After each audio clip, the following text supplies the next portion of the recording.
Setelah melewati beberapa tahapan, DPRD Minot akhirnya menyetujui rancangan peraturan daerah tentang kawasan tanpa rokok menjadi peraturan daerah.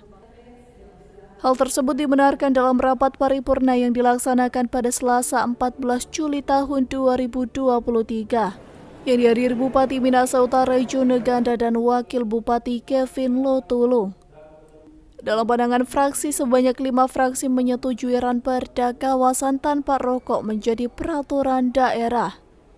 Pada perda tersebut juga mencantumkan sanksi bagi pelanggar hingga 50 juta rupiah. Ya, tentunya kami menyambut baik apa yang sudah dilaksanakan oleh Pansus dan tentu berterima kasih kepada Departemen Kesehatan yang sudah mempercayakan Kabupaten Minahasa Utara ini yang menjadi sampel pertama kali di 15 kabupaten kota mungkin di Sulawesi Utara yang mempunyai perda kawasan tanpa rokok.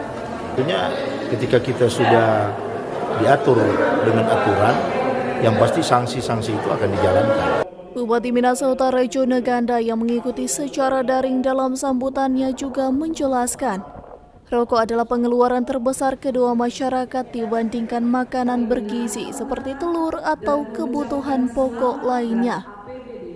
Perda ini juga menjadi penting bukan hanya sekedar melindungi masyarakat dari paparan asap rokok, tetapi juga merupakan upaya menyelamatkan kesejahteraan masyarakat.